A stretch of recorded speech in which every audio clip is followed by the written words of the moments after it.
उत्तर प्रदेश को उत्तम प्रदेश माना जाता है, लेकिन यहाँ की राजनीति उससे भी उत्तम मानी जाती है। जी हाँ, मैं हूँ योगेश कांत और आप देख रहे हो खबर एक्सपर्ट। यही नहीं, पूरे भारत के सभी राज्य इस उत्तर प्रदेश से राजनीति की चाल सीखते हैं।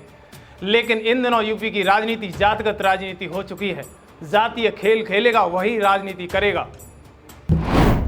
बसपा सुप्रीमो का ट्वीट, ब्राह्मणों व दलितों पर उत्पीड़न। भाजपा सरकार में तोड़ी जा रही है बाबा साहब की प्रतिमा। सपा सरकार भी नहीं रही थी उत्पीड़न में पीछे।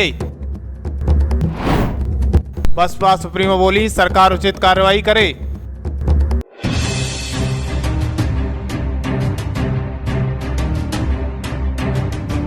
जी हां, इस उत्तम प्रदेश को जातिगत बांटने में राजनीतिक पार्टियां कोई कोर कसूर नहीं छोड़ती और बोलने में शब्दों की मान मर्यादा भूल तंज कसती हैं।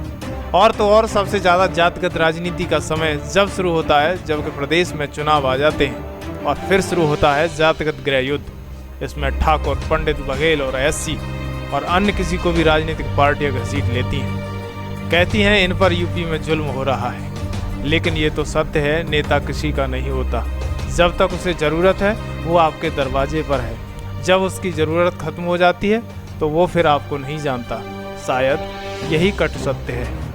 खैर छोड़िएगा, मुद्दे की बात पर आते हैं। हाल ही में उत्तर प्रदेश की राजनीति में ब्राह्मण जाति पर विशेष जोर दिया जा रहा है। तो यूपी के पूर्व सीएम अखिलेश यादव खड़े हो जाते हैं, तो कभी बसपा सुप्रीमो मायावती अपने ट्विटर मैसेज से ब्राह्मणों को जागरूक करती हैं, लेकिन फिर भी लोग जागरूक नहीं हो रहे।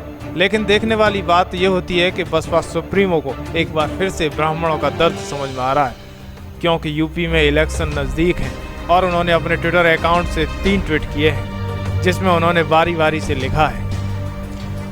उन्होंने पहले ट्वीट में लिखा है, सपा सरकार में जैसे ब्राह्मण व दलितों को चुन चुन कर उत्पीड़न किया गया था, तो अब वैसे ही वर्तमान भाजपा सरकार में इनके साथ साथ मुसलमानों का भी काफ़ी उत्पीड़न किया जा रहा है। इनको जबरन गलत मामले में फंसाया जा रहा है, जो हद दुखद है। साथ ही जिस प्रकार सपा सरकार ने दलितों के मसीहा बाबा साहब डॉक्टर अम्बेडकर, इनके महान संत और गुरुओं की मुंह तोड़ी गई तथा उनके नाम पर रखे गए जिलों व संस्था आदि के नाम काफ़ी बदल दिए गए हैं। ठीक है, वर्तमान भाजपा सरकार भी यही चाल चल रही है।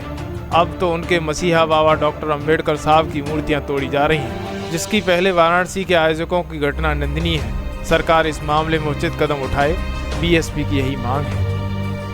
खैर, सभी राजनीतिक पार्टियों को समझ जाना चाहिए कि देश के युवा 21वीं सदी के युवा हैं और उनके कंधों पर देश की कमान है। वो भली भांति जानते हैं कि हाथी के खाने के दांत कुछ और, दिखाने के कुछ और होते हैं। और इतना ही नहीं, यूपी का युवा राजनीति में निर्णायक भूमिका अदा करता है और राजनीतिक पार्टियों को अंग्रेजों वाली फूट डालो राजनीति करो वाली पद्धति को छोड़ देना चाहिए।